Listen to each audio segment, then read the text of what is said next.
Hi there, and thank you for listening to another edition of Compelled. Please hit that like and subscribe button and the bell notification so that you can get notified anytime we post up new videos. Haha, I know there's problems with notifications and whatnot.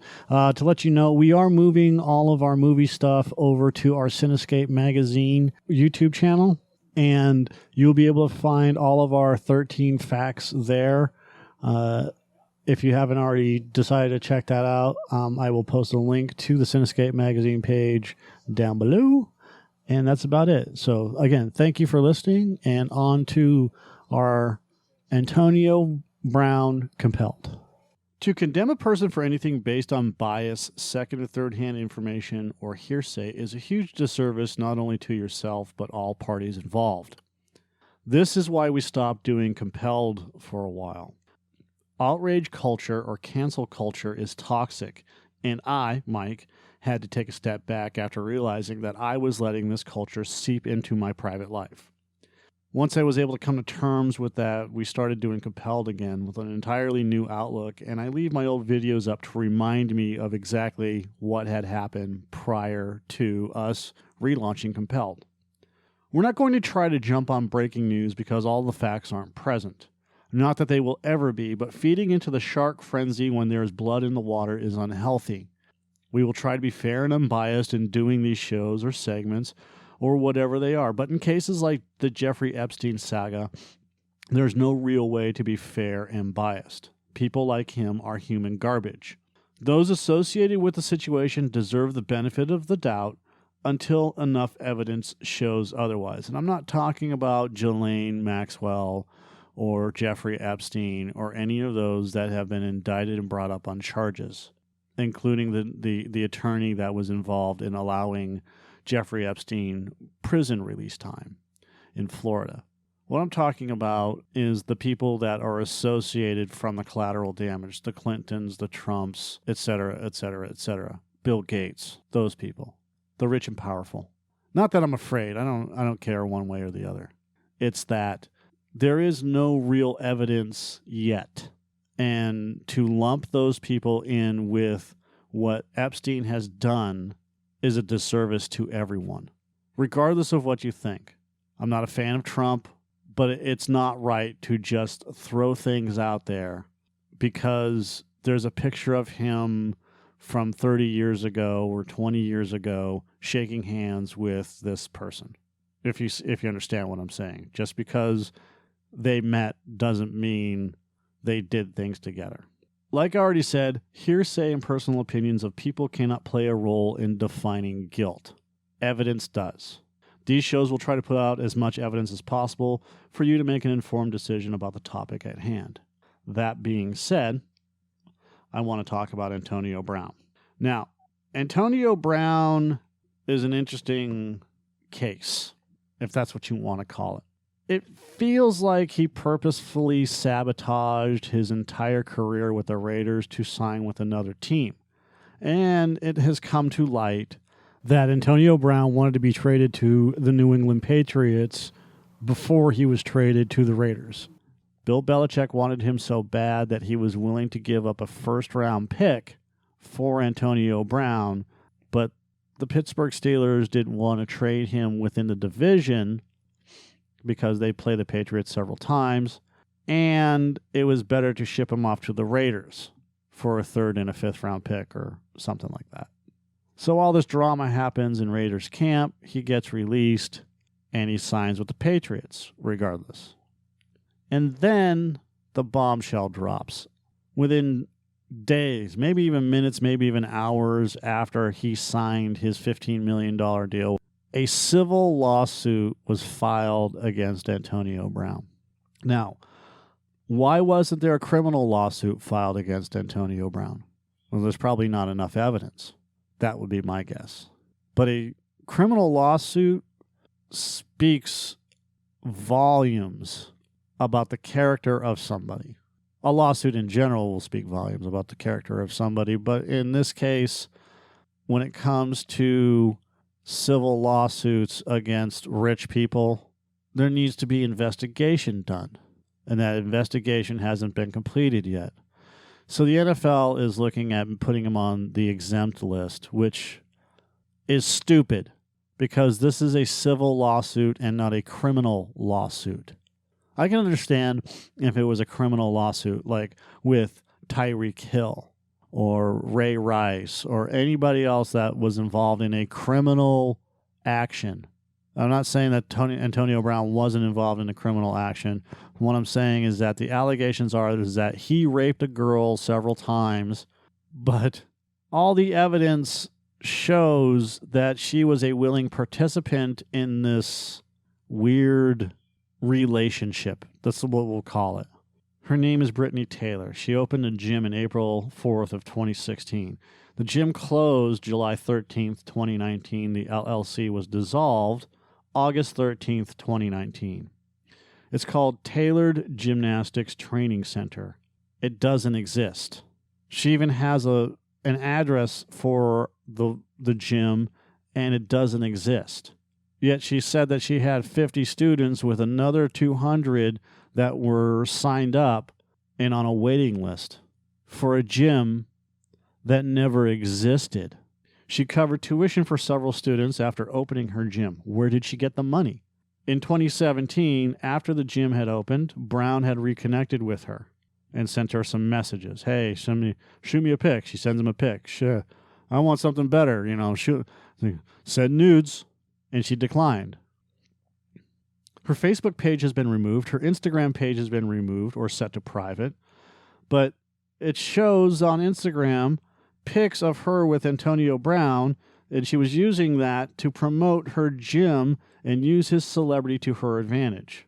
When Antonio Brown signed his contract in 2017, she asked him for $1.6 million. Of that $1.6 million, she was going to use $30,000 of it to settle a tax lien, and $300,000 was to be used to purchase property that she had already owned.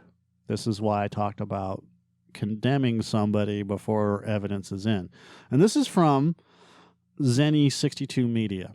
Now, they've taken this information and disseminated it through other sources, Sports Illustrated, the Oakland, the Oakland Times, ESPN, other public agencies.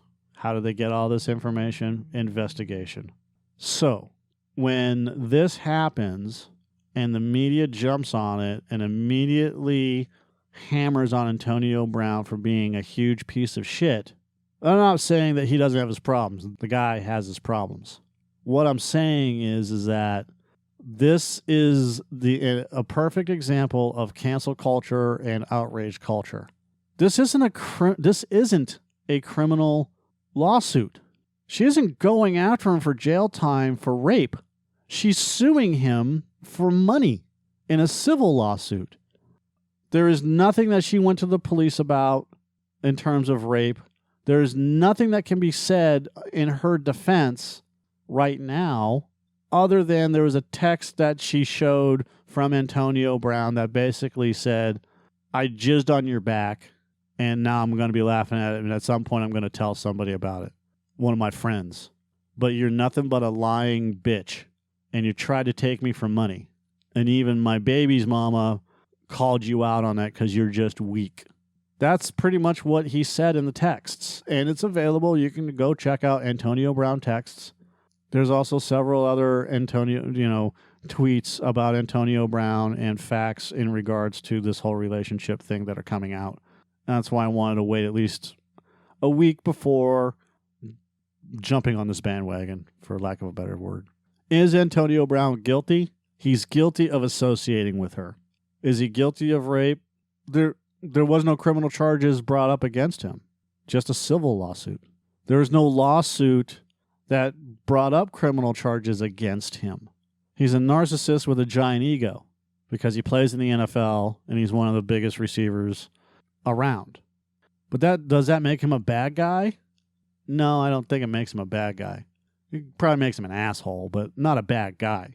But going back to what I said, condemning a man based on hearsay, biased opinions, and third-party accounts does not make evidence. There is no proof of this happening yet. I stress these words that I say yet. Not right now. There needs to be a trial. There needs to be investigation done properly before anything else happens. But outrage culture and cancel culture just don't work. And for NFL Network and ESPN to come out and condemn Antonio Brown for all of this is irresponsible journalism. Not being fair, not whatever, it's whatever. Irresponsible. There's been nothing but news reports about Antonio Brown being on the Patriots and signing with the Patriots and a conspiracy theory following that whole thing. And the NFL Network is being irresponsible with their reporting. Adam Schefter, on the other hand, just brought up the facts. And I'm glad that he's been able to do that. But opinion pieces don't work in cases like this. With that being said, if he's guilty, then yeah, he is a piece of shit. But why would she bring up a civil lawsuit against him and not a criminal lawsuit against him? This is a personal vendetta that she has brought to the attention of Twitter and the media and everybody else to make money from. It's that simple. Look at all of the evidence that's happened between Harvey Weinstein and Kevin Spacey and all this other stuff. Yeah, Twitter outrage, cancel culture. Even we'll go back as far as Chris Hardwick and this whole thing. Well, we're going back as far as Harvey Weinstein, but the Chris Hardwick thing. Cancel culture, outrage culture. And we were part of that. I'm not saying that we're perfect. We were part of that. I did my investigation. I did some investigation into finding out about the Chris Hardwick thing, and a lot of people that work with him said that he's a piece of shit. You could be a piece of shit. I'll take that back. You can be an asshole. You could treat people like shit and still be successful. But to Harvey Weinstein somebody, and then criminal charges happen, and then all that information starts to come out, that's one thing. With a criminal lawsuit.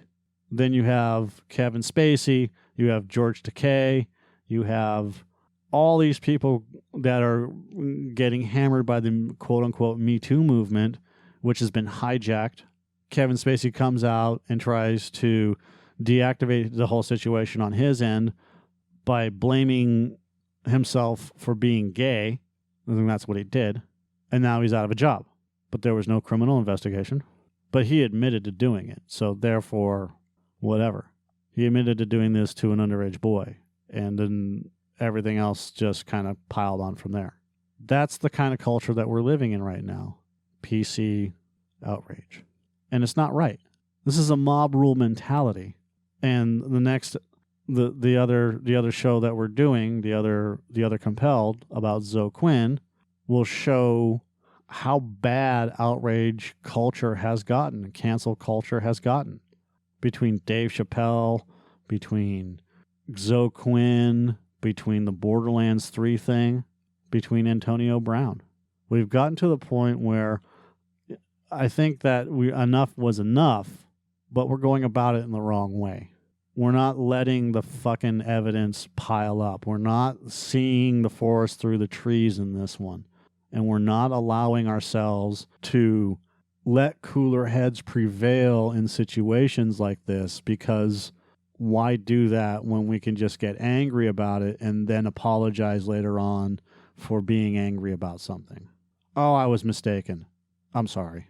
When we could just see what's going on, and then after as much as the evidence comes in, finally make a determination one way or the other. That's why this is such a huge disservice.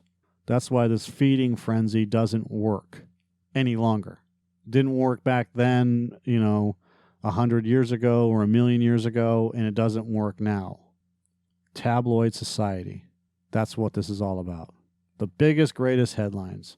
And you can thank Rupert Murdoch, and you can thank all those tabloids, the Daily Sun in England, for starting this culture, and then TMZ for promoting this culture.